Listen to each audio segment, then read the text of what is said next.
guys, we're back to you with Table Talks. The topic this week is, I've talked about all of these Zoom calls that I've had since December. I've had about 120 of them. And one of the things that I think I'm hearing from people inside the community is a lot of people describe themselves between life seasons. And it's kind of like they left one life season and they're kind of waiting and trying to go into the next life season.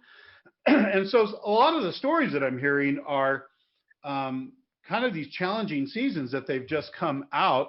And so I'm getting ready to write an article called Don't Take Your Egypt into Your Jericho. And so with us today, I have two great gentlemen that I've spent, Gary, I've spent a lot of time with. We have a lot of fun. He's in our accelerator, and it's hard for him and I are the two silliest guys in the group, and but we like to have a lot of fun. We like to keep it fun, and so I have Barry, which I've had one conversation. I think he's new to the community, and so Barry, let's start with you. Introduce yourself. Tell us what you're doing and where you're going. Okay. Hi, everybody. My name is Barry Kevin. I live in northern Wisconsin, up in the woods. We're going to be 6 below zero tomorrow morning. I changed a chapter in my life here about a year ago with the COVID situation. I was forced to retire a couple of years earlier than I thought I was going to. So now I'm homebound and trying to build up a company, and in the process, learning how to adapt, and counting on Gerald and everybody here to help walk me through it. Oh, I love it. Gary? Hi, I'm Gary Rogers, and yeah, it's interesting. Adversity. It seems like, well, we all have adversity, and a long time ago, 24 years ago, I had, like this major adversity. I call it this rock bottom moment, and that actually led me to me opening up my eyes to seeing like what is going on with life. And so I started this business called Check Your Game. And just this motivational brand that helps people to examine their game of life and to make changes for the better. And so today what I do is I share stories of people's lives and the adversities that they're dealing with, whether it's a loss of a loved one, a job, injury, health, just different things that we go through. I help people to just go through that scenario in their life, and also to be able to pass that on to others, to impact others. And I always would share, it's like using your lemons in life to help others drink lemonade. Woo! And so yeah, that's a slogan. Like, yeah, it's probably already taken, but I like to share because people, lemons, always hear about, hey, is your car a lemon? But anyway, it's good. And one of the things that Gary and I have talked about a lot is how when you tell your story, how it brings healing and reconciliation to yourself, but it also brings normalization to people hearing your story, because a lot of times when you go through a tough patch, you isolate. And so you kind of feel like you're going through it yourself. And one of the things that, we always talk about in the Entrepreneur Accelerator is during the process, you experience so much failure of learning what doesn't work. And once you realize it's not you, it's just normal, it's just part of the process, then, you're just learning what doesn't work. Everybody feels better about it.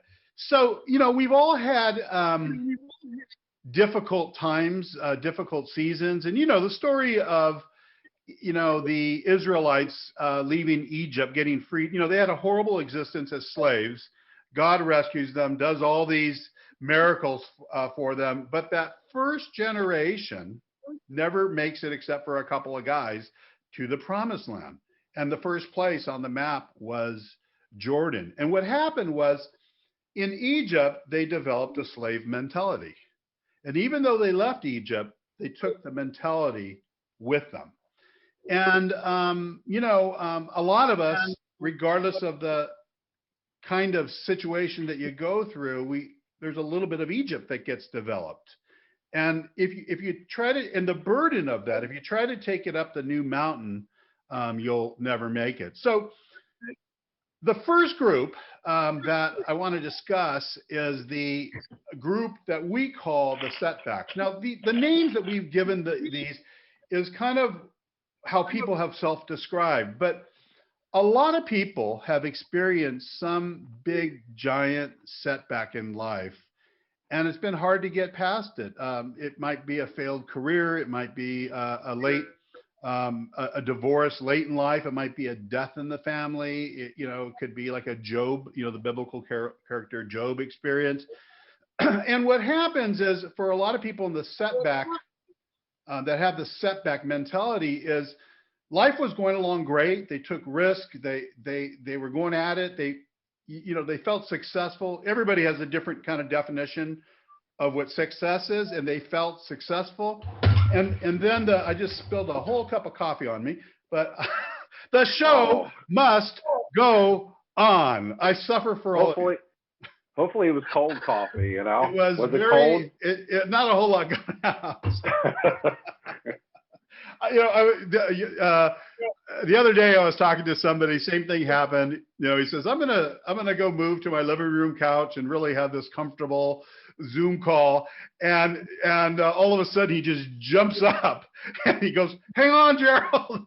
And when he came back, he says, well, my whole back end is full of coffee, but let's do the Zoom call and then I'll clean it up. That's a setback is what that is. That's a small setback. That's a small setback. So, we've all, the scriptures promise us many troubles and that we're going to have suffering. The scriptures promise us prosperity, biblical prosperity, God's prosperity, but it also promises us that we're going to go through trouble. But it also, everywhere it says that we're going to go through trouble, it says God's going to deliver us. Okay. And, in my life, for many, many, many years, it just felt like everything I touched turned to gold. And it wasn't that there was an absence of battle. It's just that I always experienced victory pretty quickly. And about 20 years ago, I felt like I went through a Job-like experience. It started with the death of my 10-year-old son, Alec. And he just got sick. He had heart problems, but he had all these heart surgeries. And he had just had a doctor's visit and everything was going great for them. And one week he got sick. They couldn't figure out what happened. And within a week's time, he was dead. And, so that shock came. And then a couple months later, my wife got breast cancer. And then a couple months later, my other son, Brandon, got a syndrome that kills 30% of the people that get it. And so we had all these health issues that hit our family. And then, mine wasn't that bad, but I found out I was diabetic. And, when I found out, I was so far off the charts that they, wouldn't let me leave the doctor's office and rush me to the hospital. Actually, let me just throw in something for Gary. You'll appreciate this. They checked me to see if I could drive because I insisted on driving to the hospital. I says, I'm going to go straight to the hospital. Well, I knew they were going to do some changes in my life. So where I stopped on the way to the hospital? Taco Bell. Okay. Oh, wow. And I had the Last Supper. I thought, I got nothing to lose now. It's kind of like, if you got to quit smoking, you smoke your last pack or whatever. But I had that. And so I had all these health things. And then what followed that was a different kind of setback. I had just bought a for-profit college. And it was a client that I had for years and years and years. And this was like before the recession. The recession was hitting, but nobody knew it. And the banks knew it, but they weren't telling anybody. And we lost our student funding. So I bought this college that I had helped build, very successful. I had bought part ownership, and then the owner wanted to retire and get out of it completely. So I bought him out. And 2 months, or I think 30 days after I bought it, our student lender stopped lending. It was Sallie Mae. And they said, just don't worry about it. We're just making some adjustments and we're coming right back. Well, I had an overhead of $600,000 a month to make payroll and to pay expenses. So when you're writing a check out of your pocket for $600,000 a month, it goes by, I don't care how much money you have, it goes by, as a small businessman, it started, and I had to ask myself, am I going to lay everybody off or just keep on making the payroll? I decided, you know what? This too shall pass. I trust God. I've been through a zillion of these battles. I also had another business that was doing very well. Well, 10 months later, I had to shut down that first business after I just bought it. I ran out of money. And then the other business, the CEO that I had running it, thought I was going to fire him. And so he built a competing company on my dime and one day took all the clients. So here's what happened. Probably a year later, I was out of money, lost everything, got down to $9. That's a setback. And it was my first desert season experience, and I had just never met, it was really, so have you guys ever had like a setback? It doesn't have to be, as dramatic or whatever, or it might be 10 times worse, but it really, it knocks you on your rear. Who's had one? Hello. Gary, tell us yours. Oh, working in the trucking business, I had joined up with a friend of mine, guy who I'd known for a couple of years, and he said, "Yeah, boy, I really just need help with the office, and really want to get the brokerage started, and all kinds of wonderful plans." As soon as we get this up and running here, I want to get to the point where I can offer health insurance for the drivers, and for everybody and stuff. And it's like, well, okay, that'd be great. Well, that never happened. We got the brokerage up and running. He went from when I started with him, he had 2 trucks that he owned, 5 owner operators, and 1 customer. At the end of a year, we had like 15 owner operators, 5 company trucks, and business was going really good. And at the end of the second year, we had about 700 million. Yeah, right. 7 million in revenue through the brokerage and another 2.5 million in revenue through the trucking company. I was deferring most of my income. So come the end of 2015 or 2016, pardon me, I went to go take some cash out, and there was none. Oh, wow. That had been, that was about should have been close to 300,000 in cash set aside, and it was gone. And when I confronted them with it, they were no longer friends. So that is what you call a setback. That is a setback, and it's like it just knocks you right off your butt. And now, before we get to you, Gary, I'm going to offer up a different one, and I've been in all 3 of these, but I'm going to change the subject a little bit. We can come back to the setback, but I want to talk about one called the serial failure.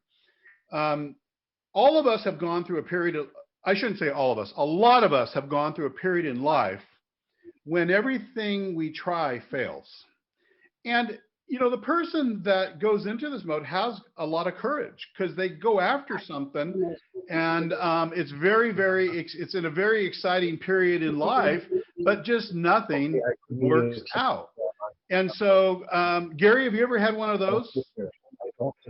So as far as, you know what, I've had lots of failures and setbacks, but you're asking, you know what, when I grew up, my family, my brothers, they always called me the idea man because I have lots of ideas.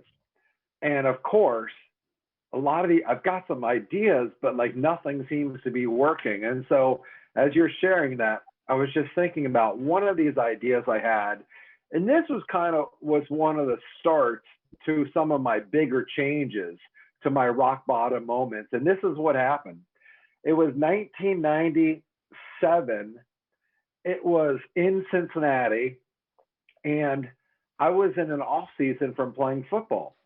And just the year before, it had snowed like so much in that wintertime. I had a friend who would say, yeah, I paid off my Bobcat this last winter and it snowed so much. And so I'm thinking to myself, well, you know what? It's hard to kind of get a job, because I was working out, still playing football. So I had to do something on my own.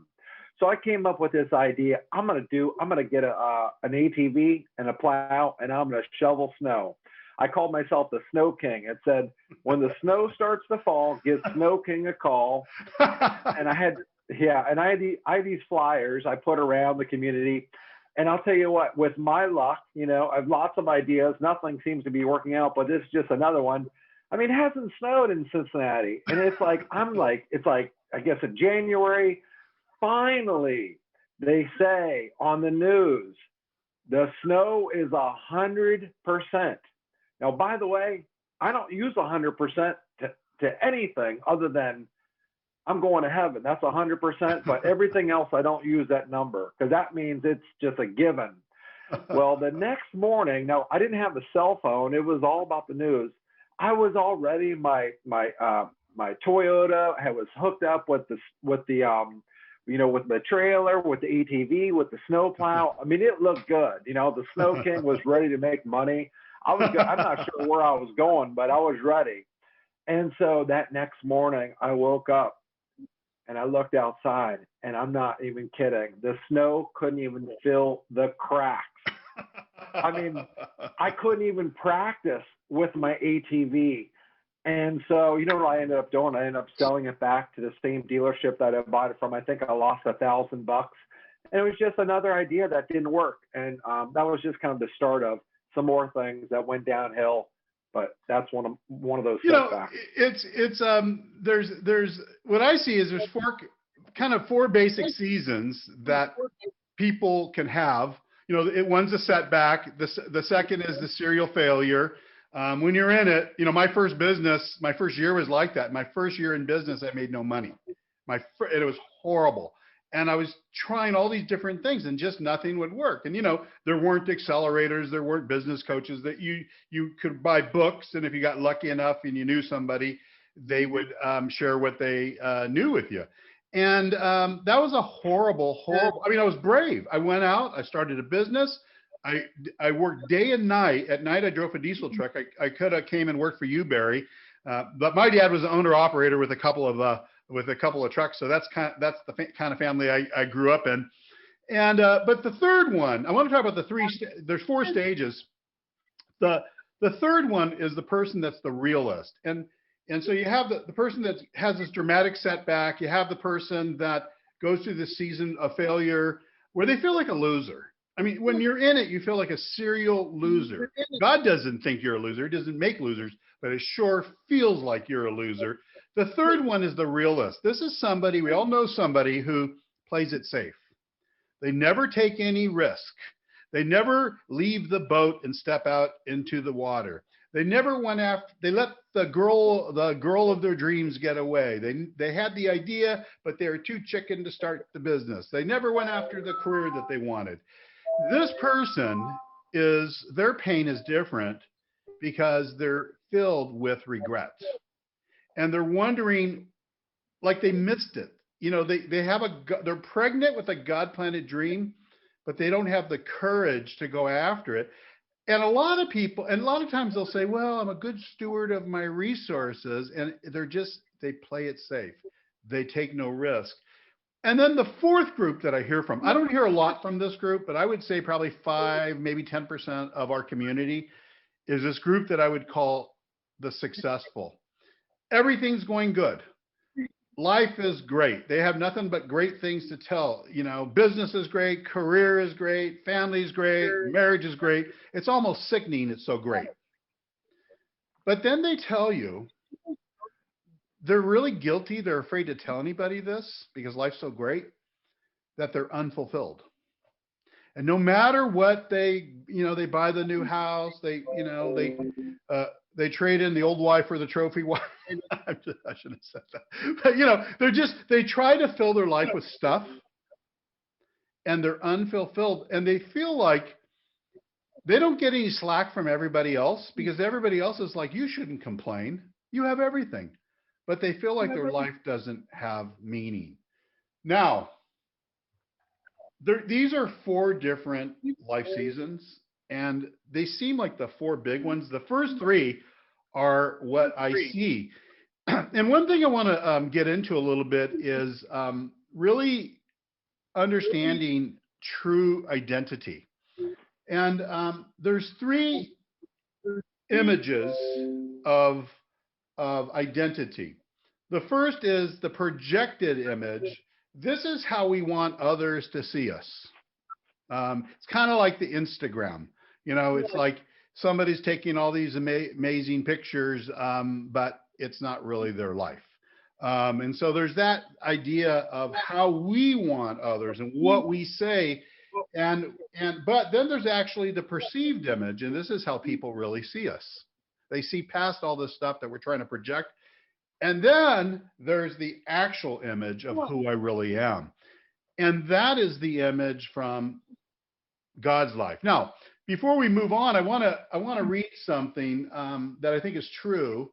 And it's that deep inside of all of us, there's a need and a drive for significance. And so I had a couple of bullet points. I'm going to read them. First, there's a craving to be known. No, I don't mean in a, as Gary and I say, in a nebby. What does nebby stand for, Gary? Nebuchadnezzar, King Nebuchadnezzar. Yeah. Not in a Nebuchadnezzar, no, but there's a craving to be known, to have influence. I'm not saying you have to be this big influencer, but maybe over your family and friends, to excel, to be respected. These are all healthy things. To be important.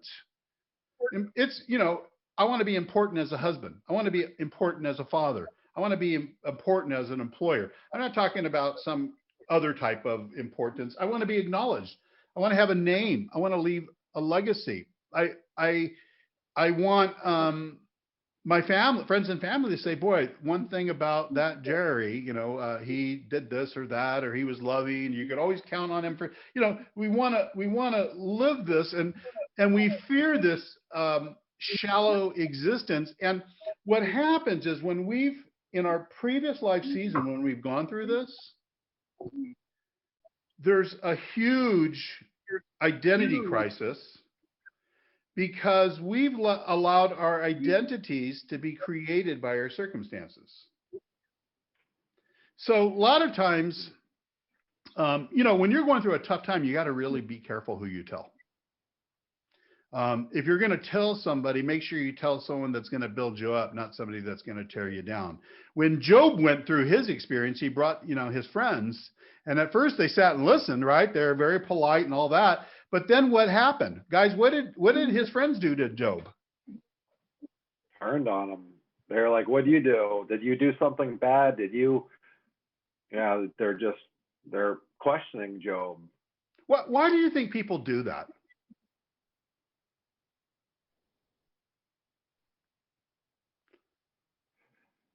Is there jealousy sometimes? I know this, when, before I lost everything, there was a lot of people just waiting for my demise because they didn't like how God had blessed me. And it didn't matter how generous I was, and it didn't matter what good we did for the community. There's always haters and critics, and they're always out there. And the minute you fall, they're the ones to judge and tell everybody, well, maybe he shouldn't have bought that big house. Well, did he really need 5 cars in his garage? And they find something to, and they rarely know the whole story. I read this from Rick Warren one time, and he says he gets a lot of bad press, and people are mad at him for being successful. But what people don't know is that he lives on 90 or 10% of his income. He gives the rest away. And he's written all these bestsellers, and so that's why he's successful. But he gives 90% of it away. But that 10% really gives them a good lifestyle. And the people that criticize them haven't given 10 cents away. But they're just so mad that God has prospered him and not them. So there's jealousy. I think there's a fear of, Job had to do something wrong, because if God just lets this happen to good people, he might let it happen to me. But for whatever reason, the critics come out. And so there's one or two people. God always puts somebody in your life that is going through a similar experience. And I have this one guy in my life, David Chadwick, and I met him very early in my turnaround business career. He was actually a manager at one of the colleges we were turning around, and we became dear friends. We came from opposite backgrounds. We became dear friends. And he was a guy that whatever was happening to him would happen to me. Sometimes what would happen to me would happen in front, but it always seemed like we went through similar things, and God gave me this guy to do the journey with. And, of course, my wife's there and my family's there, but this was an outsider. And so a lot of times God puts somebody in your life, and I could tell him things about my life that I wouldn't tell other people. And many times when I did share with other people, they were with me until their faith ran out. So you have people that can go through 3 months of bad times, but at the end of 3 months, man, they have no faith left. So if your difficulty lasts more than 3 months, they're with you for 3 months. But as soon as 3 months and 1 day hits, now they're saying, you know what? Maybe I had people telling me, Gerald, maybe your season's over. Maybe you need to humble yourself and just go get a job at Walmart passing out the carts. Because when I got humbled, that I had to settle for less, and they start telling you, and I would say, if God calls me to do that, I'll go do it. But He's not calling me to. Well, but it doesn't seem like what you're doing is really working. I don't know if you've already been at it for 6 days and you're not getting the turnaround. What do we call that voice, Gary? I don't know it. Gerald. This is the voice I use in the accelerator when I'm mocking something. But have you guys had people start speaking that way into your life? And because, they don't realize you're an oak tree and it's going to take a while, and they think you should be a little bean plant, and they want to see a result in a week. They don't see the result. And so they turn on you and they start criticizing you. And if you listen to them, because what they're saying is they're reporting the circumstances. So what experiences have you guys had? And then how did that affect your identity of how you see yourself? Who first? Barry, do you want to start or what? No, have at it, Gary. Go ahead. So I can't really think of something totally specific right now, although I definitely know. Hey, Gary, hang on. I've been keeping a journal of your life. Let me find something. I'm just. Oh, you got lots. Yeah, I got you. You know what? There's been going through 50 years of my life. And I just shared an article this morning on LinkedIn about this. I've been reflecting a lot about, there's a lot of people that have encouraged me. There's been a lot of people that have not encouraged me and cut me down. Lots of coaches in my life, just playing sports a lot of the years, man, these guys scream at you before practice, during the game, after the game, just calling you out, just making you feel like just garbage. And man, I wasn't any kind of oak tree back then, man. I was like this frail little bean tree, whatever you call it. And I mean, it was hard. And eventually with the years, I got calloused, and I was able to get stronger and mentally tougher to say, you know what? That's not true, man. I am good. I can make that tackle. I am able to do this. But, I can just, I just know that. And so your question, Gerald, was, ask that again. How did that go? I forgot it now. No. No. Have you ever, the things that people are advising you on, you'll find there's all kinds of opinions and how has that affected how you see yourself? When people are going, yeah, well, look at this part of your life, and it seems very unproductive, and you start to agree with them, and you're like, well, yeah, you're right, and you don't have the biggest self-esteem during those periods. It's really hard to have healthy self-esteem. Yeah, I guess I would just say, going back to the same coaches. I mean, I was frail. I was weak. I was like, I'm listening to all this. And before I was mentally tough, I'm like, yeah, like, why am I doing this not? Why can't I do this right? Why the, you start thinking, you start doubting yourself. Like, I mean, what happens when somebody's negative all the time? You can't help but doubt yourself. You're not like, oh, the coach is yelling at me every week. I feel so good. I'm so good. I'm a great athlete. Coach yell. I mean, that doesn't happen. Now, when was the last year you played sports? Because you did I high think, school, college, and then you were pro, right? yeah, I played in 1999 was my last year. So Okay. I was 29 at the time. But So I just wanted to make sure our audience understood that you weren't held back in college, like playing into, like you moved, you progressed, yeah, and so that was like a big yeah, part of your life. yeah, it's a big part. And I'm so glad I went through all that, and a lot of the challenges that continued on 6 years after I played in college. I played in the Canadian Football League, and so man, there's a lot of challenges that took place.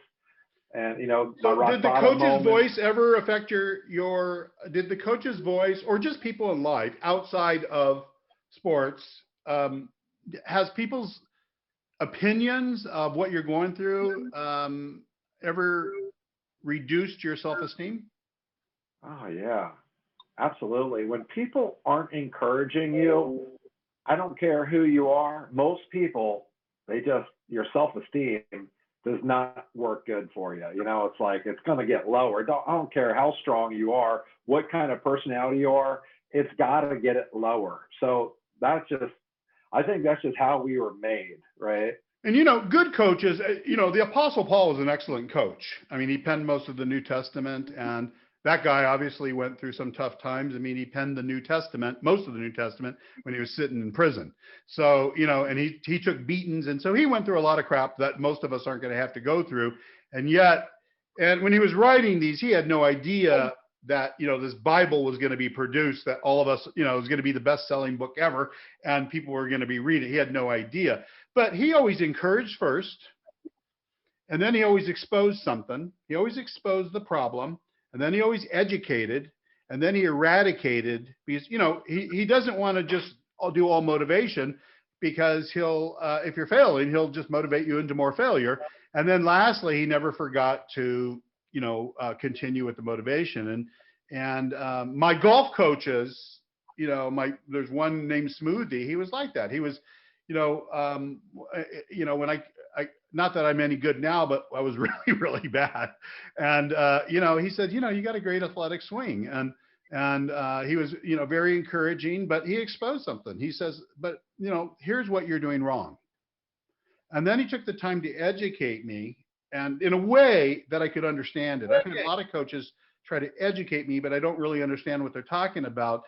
And then we eradicated that from my life. And he said, today you're going to hit the ball. It's going to be a perfect draw. But tomorrow when you go play, all your bad habits are coming back. And he says, it's going to be a process. He goes, I'm like the chiropractor. You got to keep coming back to get alignment. But at some point, your muscle memory is going to start working with you. And you're not only going to see that ball go where it's going to go, your muscles are going to follow. He says, but, if you're worried that, every time you get on the tee that you're going to slice it, you're going to slice it. And it's just like, pro race drivers will tell you, wherever your eyes go, your hands go. And the Bible tells us is whatever our mouth says, that's what happens. Barry, how about you? Have you ever had your self-esteem kind of diminished by your circumstances? Oh, yeah. I've got to go back a couple of years. Go back 25 years, 26 years ago. I was moving out of the restaurant business. I'd been a restaurant manager for for a couple of bigger restaurant groups. I had managed a single restaurant, managed a group of 6 restaurants at one point, and then I jumped onto a crew for reopening and reopening remodeled restaurants and doing, going back in for fixing up places that had problems. And that was going great.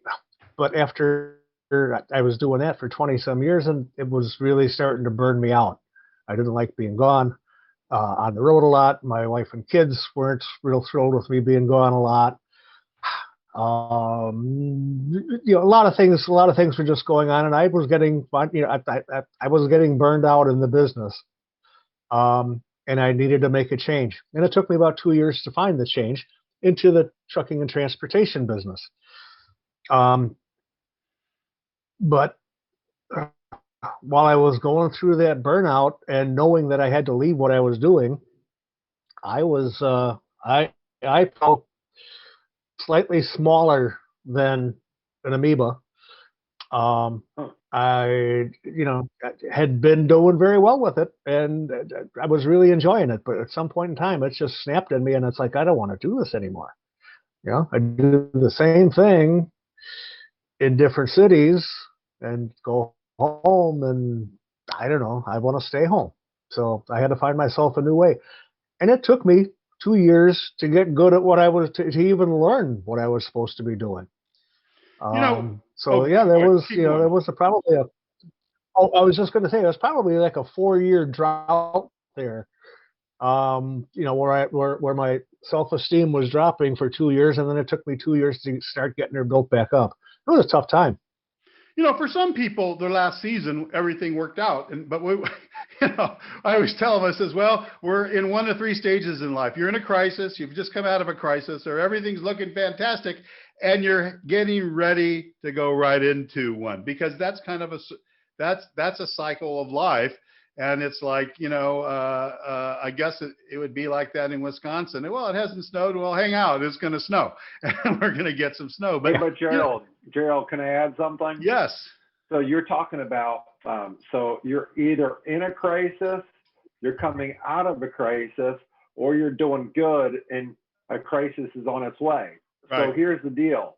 That may be true, but there is also, and you may talk about this, there is a way to go through all 3 of those stages holding your head up high. That's something I never was able to do. You always feel like you can only hold your head up high if you win a game, if you've got the most money, if you got the perfect relationship, if your kids are great, if they're winning, if you're at the top of the chart, at the top of the list, if you're driving the right car, if you got something shiny on the outside, you can hold your head up high. But man, Gerald, I'm just thinking about that. There's a way to hold your head up high in the crisis, after the crisis, and maybe the crisis is coming.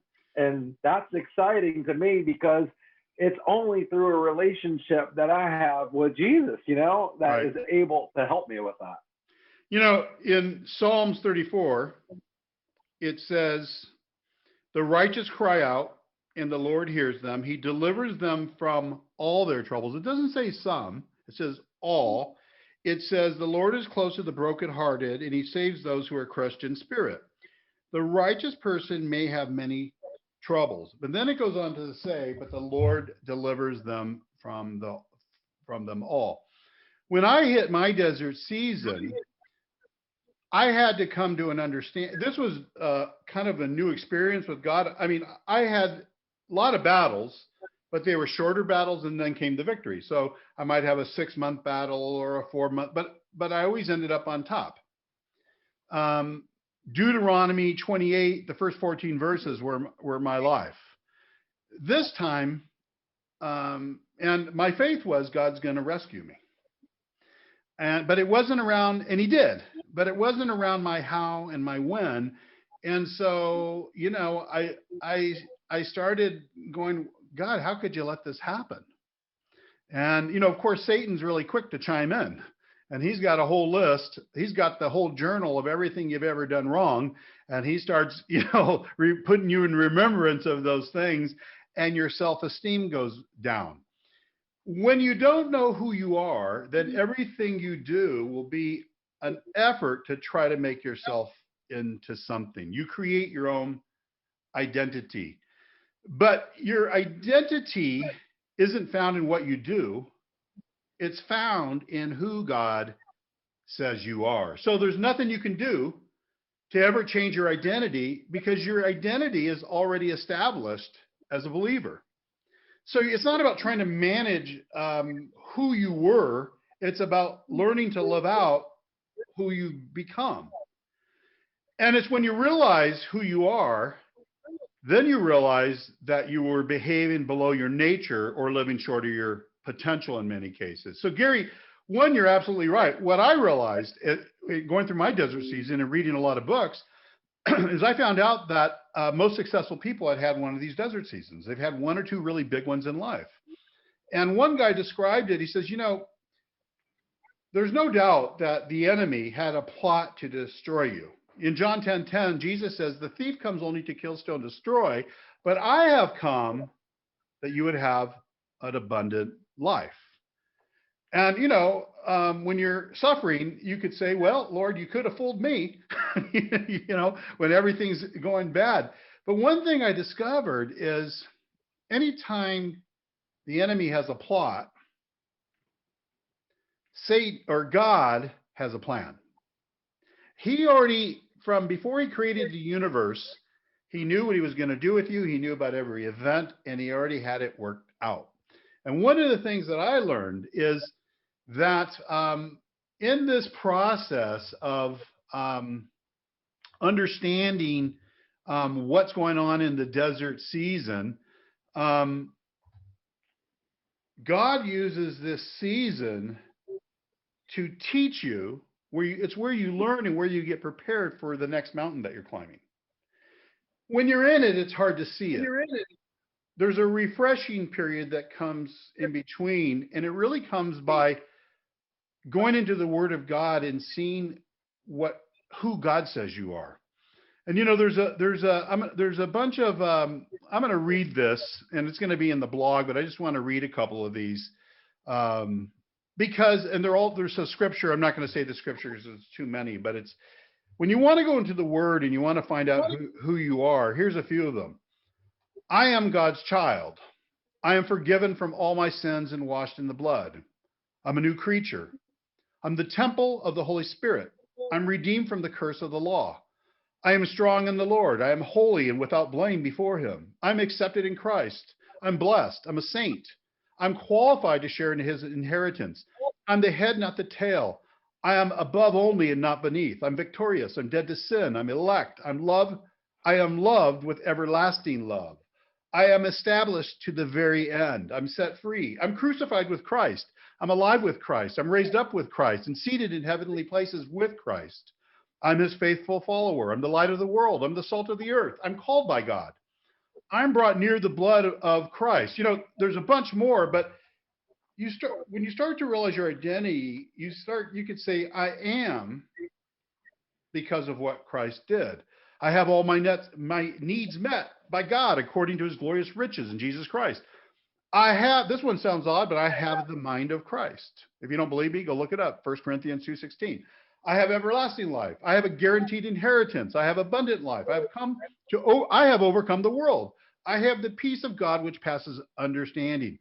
I have access. I'm not going to go through them all because there's too many. But when you get these scriptures inside of you and they get into your heart and they start coming out of your mouth, and this is your Creator telling you who you are, because he already sees the finished product. And you get the assurance of knowing that, this season that you've gone through, it's like you were in a Navy SEALs boot camp and I've been preparing you for battle. It's an honor. There's nobody in the Navy SEALs boot camp that's ashamed to be there. And I started reading through a lot of books that said, God uses these seasons in life. He had a plot to destroy you. If it was self-inflicted, it doesn't matter. At the end of the day, God allows you to go through it because he's going to use these experiences to shape you. He's going to develop a deep relationship with you. You're going to understand his love. You're going to come into knowing your purpose. For me, as an entrepreneur, I think there's two parts of it. You have to become what I call full stack. There's 4 things you got to get really, really good at. And they're hard to get really good at those 4 things without God helping you. I mean, it is really, really, the trouble with these 4 things is that as the technology shifts and the landscape shifts, There's new tools and tactics. The methods and the strategies kind of stay the same, but the tools and tactics. So like in golf, nobody's using golf clubs from the 1920s anymore. That's a tough game. You're not using balls from the 70s. There's all this new stuff out. And one of the things about being a full stack entrepreneur is you have to become a marketing technologist. You have to understand marketing just as well as you understand sales. If these things used to happen face to face, they're now happening online. And so there's all these new things you have to learn. And that's why we call it full stack. When I used to build coding camps, we called developers full stack developers. In the entrepreneur world, you have to become full stack. But to get full stacked, you have to get powered by God. And that means when you're powered by God, you're partnered with God. And only when you're partnered by God are you powered by him. So there's all these spiritual developments that happen. And a lot of that happens in that last season. But there's a reconciliation that happens in between seasons. There's a refreshing. There's a time when you look at it and you go, okay, God, I was surprised by that you let this happen. But now that you've given me a glimpse of where I'm headed, no big deal. This is something a woman experiences, and I'm not that I know firsthand, but it says so in the Bible, so I'm just assuming God knows. When making the baby's fun, having the baby, it's a really painful experience for most women. But you notice how, and a lot of women, after a couple weeks after that, they're like, "Don't you get near me again," because it's so painful. But as they start to develop, as the love of the child and the relationship, they want another. And I think that's, even though the mountain climb in the next season is difficult, there's still problems over there. But, Gary, you're right. If you understand what the word says about you, you don't have to get into doubt. You don't have to be into fear. You don't have to go into worry. You don't have to go into discouragement. You don't have to go into depression. You can be in faith. You could have faith, and God will take the faith of as small as a mustard seed. You still got to plant it, and it still has to get developed. A lot of people think, well, I have the faith of a mustard seed, but they never do anything with it. Well, if you have that little tiny seed and you never plant it, it's never going to grow. So as your faith grows, you start to have expectation of what God's going to do on this new mountain climb for you. And you start to develop a peace that no matter what happens, you actually receive the peace of Jesus Christ. That's what he says, his peace, not some other version. We get his peace. And that's his peace that passes all understanding, that no matter what's going on, you stay in this peace. And when you have peace, you still have that desire to climb. You could have just tried to pass and fell and lost 25% of your progress. And you get up and you brush yourself off and you mend your wounds and you go, but you haven't lost your desire. You're going to go after it again. Why? Because you expect God to make good on your promises. And so this is really, I think the point of today is when you're in between season, there's a good chance that the last season was brutal. And that is normal. For those people that say, oh, I haven't had one of those, and there's nothing wrong with that, but it's coming because everybody gets one. And not that I'm forecasting some nasty thing, but that's just human nature. If you hang around a while, and if you happen to be somebody that, you've got an elevator to the top of the mountain, and you never have to go through anything, well, more power to you. It's just most of us, that is not going to be our life. This past season has a lot of hurts. There's a lot of scars, but there's a time in your life, and this comes through telling stories. Gary, because the first time I got up to speak at a conference and I shared the story of the death of my son, and I never wanted to tell that story while I was still wounded, because I didn't think I could get through it. I didn't think I could get through it without just, melting up on a stage. And I did one time. One time I it was during a turnaround, and I had to do a speech to all the employees. And, they knew I was there to make a bunch of changes. And I don't think a lot of them liked me in the beginning. And then I told this story, and I couldn't even finish. I started bawling in front of them. But God, what happened was they saw my heart in telling that story. But you know what's happened?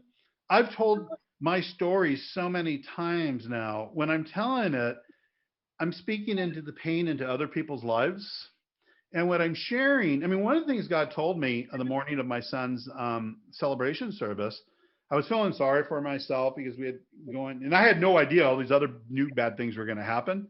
I just had that bad thing. And, but if you lose a child, the divorce rate goes through the roof. It's the likelihood of it. There's there's just all kinds of bad things that happen in a death of a child.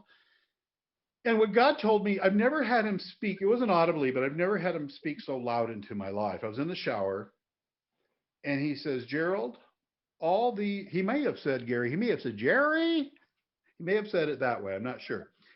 But he says, Gerald, all this stuff that's in your head right now,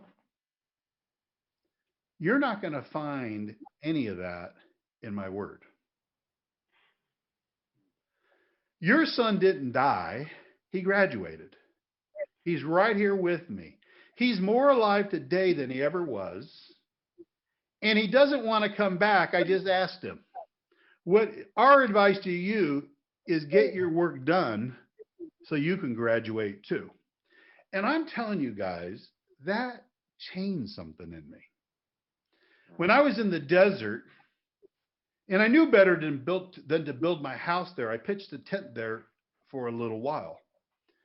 And one of my greatest fears was to start thinking like the desert dwellers that had been there most of their life.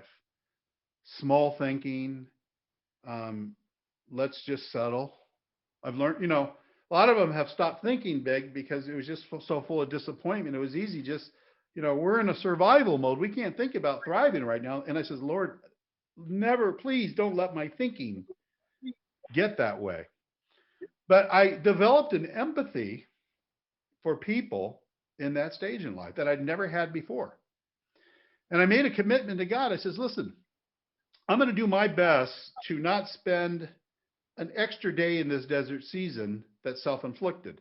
So I'm going to learn what you want. I'm sure, patience, love, perseverance, endurance, all, how to really have a relationship. When your money's gone, now the question is God really your provider? Do you really trust him? Can you still trust God for prosperity when you're broke, busted, and disgusted? Or is it easier just to condemn everybody who looks prosperous and you want everybody to get down to your level down broke alley? And that's a prevailing, there's a lot of haters. There's a lot of haters and there's a lot of critics in poverty or in the desert. And what motivates me today is, and I've dedicated my life to it, is to helping people navigate the mountain.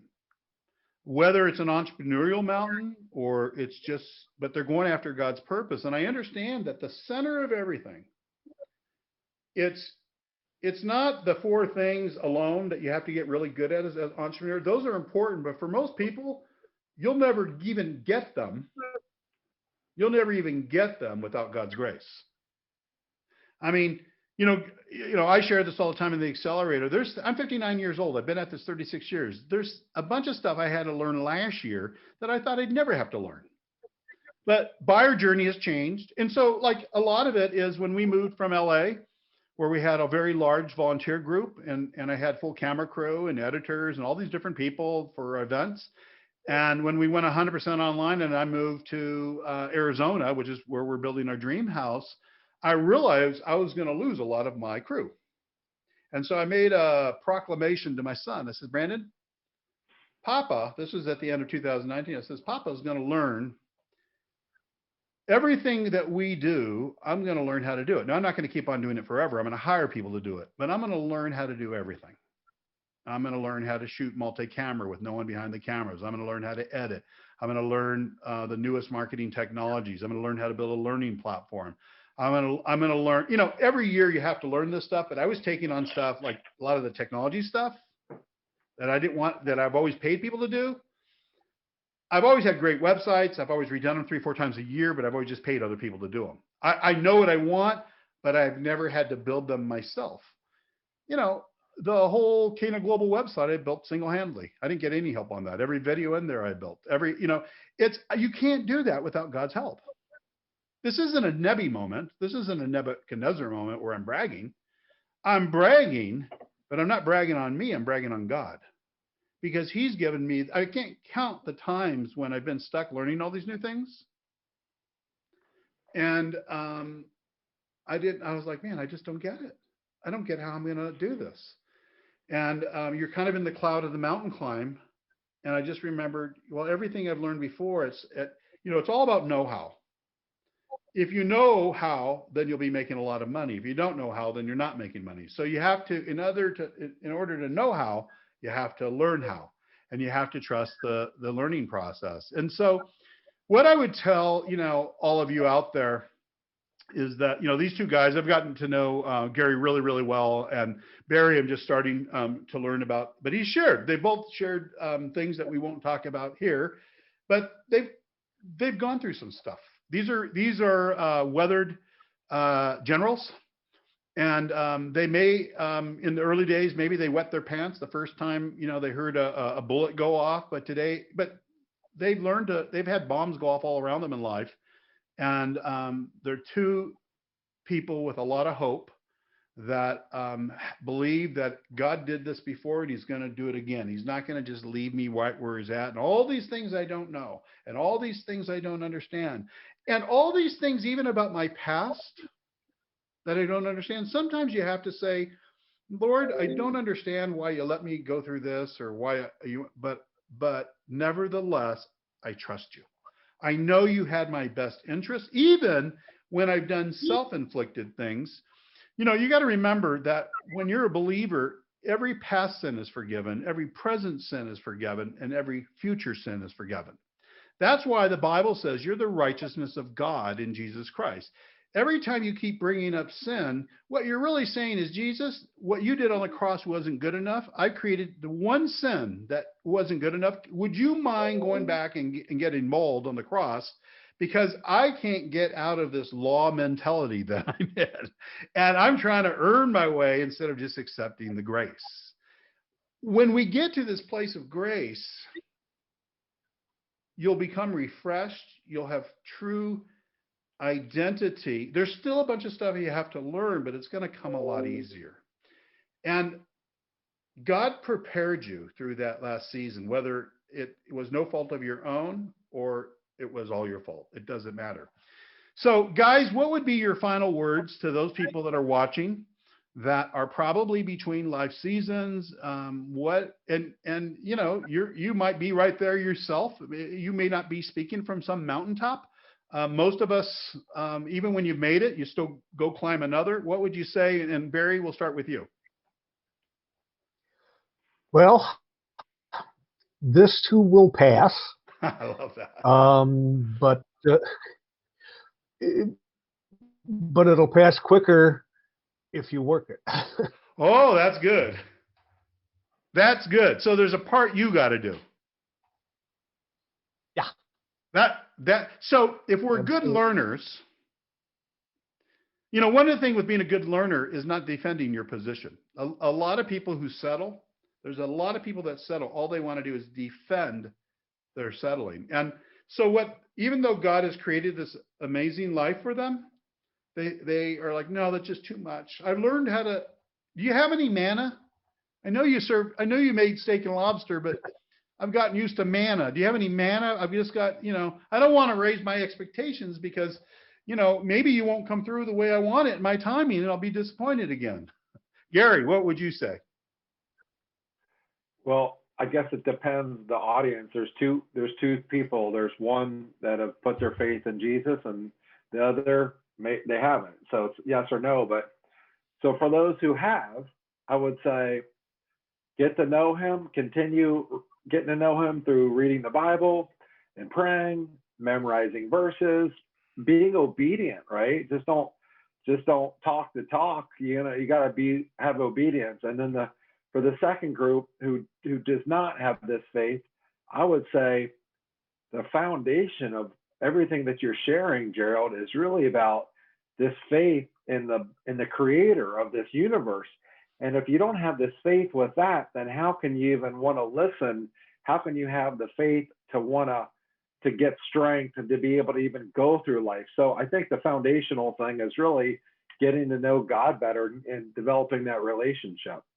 Yeah, I mean, I think that you know, we've done some studies on the church, on Christianity, and I've over time I've met with thousands and thousands of people to shape my opinions. But the statistics say that, you know, first in America, it's like 96% of Americans are believers. Perhaps not. Oh, hang on. Oh, cool your jets. I'm just shaking my head. I got a twitch. Satan's a believer. He's just not a follower. Yeah. Only 15% of Christians read the Bible on a regular basis. Only 15%. So you got to realize that no matter what they tell you, only 15% are doing it, and less than 5% have made the Bible the center of their life. So the mistake that most people make is they confuse faith with hoping. Once you get into the scriptures yourself, the Holy Spirit says he'll teach you everything. He may send a man to help, but the Holy Spirit says he'll teach you everything that you need to know. It's a promise. It says you have the mind of Christ, which is kind of hard to fathom. Like, I have the mind of Christ. And so what faith is, when you take something by faith, you're not hoping God comes through. It's yours. There's 6,000 plus promises in the Bible. The answer to every one is yes. The access to these promises are through faith, not through works. If we think it's through works, then what we're trying to do is we're now under the law. And if you're under the law, then you'll be held to that standard. So it's really by grace. Now, does that mean that we keep on sinning? No, because once your heart's changed over time, whatever sin you have in your life, God will, he's really good. It's like he's done this before. He's really good at working it out. So we get into his hospital, and it may not happen to everybody else's standards, but it's going to happen if we're willing to be a learner. So when you take something by faith, it's yours. You have ownership. You have divine guarantee. A lot of you that are listening, if you talked to me, I gave you 20 scriptures. I sent you a PDF with 20 scriptures. And I know intellectually you agree with them. I know probably theologically you agree with them. But the question is, do you really believe them? And the reason why I say that is because in this accelerator and just in my conversations, I challenge people all the time. When they say, well, how's this going to work? And how's that going to work? And this will never work because this happened. Well, I'm just keeping it real. I'm saying you're like, you're just getting rid of all these promises. The reason why is you don't believe them. When you really believe them, they're yours. And so having this, so I would say, I think you're right, Gary. If you're not part of the family, join it. If you're not part of God's family, join it, because the minute you join it, you have this inheritance. The inheritance is the 6,000 plus promises. The first one's just salvation. That comes by faith, not works. There's nothing you can do to earn it.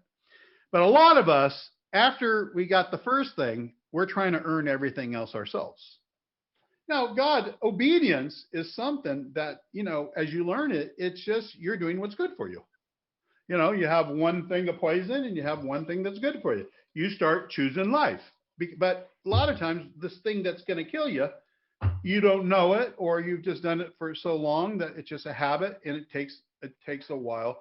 You know, even the Apostle Paul, when he was Saul, Think about his behavior. He was a murderer. Think about David. He was a murderer. Think about Moses. He was a murderer. What do you think Satan was telling those guys? There's no church committee that would have ever appointed any of these guys to do what they did. But God chose them because he chooses the foolish things of the world to confound the wise. So join the family, embrace your purpose. If God has a plan and purpose, isn't it crazy not to know what it is? Don't confuse your purpose with your roles in life. God has a specific plan and purpose and an assignment for you in this new season.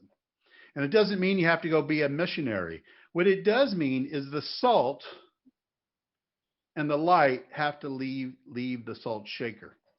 That's why there's nothing like entrepreneurs or people driven by purpose out in the marketplace.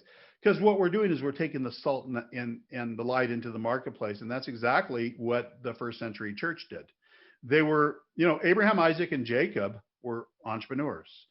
Jesus was an entrepreneur. The apostles, you know how Paul paid for himself? Being an entrepreneur. He was making things and selling things. And he brags about that. He says, I could charge you for what I have every right to charge you for this information that you're giving, but I make money. It's one of the reasons why, when we first started Cana, even though when we initially started, we started as a not-for-profit and then later became a for-profit. But I never took money from anybody. And I didn't want anybody's money because I wanted to earn it. I like to earn it. Nothing wrong with taking it. I don't have a problem. I don't have a problem with anybody. But I'm like, you know what? I have a gift in life. I'm gonna earn it. So, who did we get? Gary, we got both of you for what the message is. You guys have so many stories. I hope you take time to share some of them in the community as we move forward. I thank you for taking the time. I love you guys.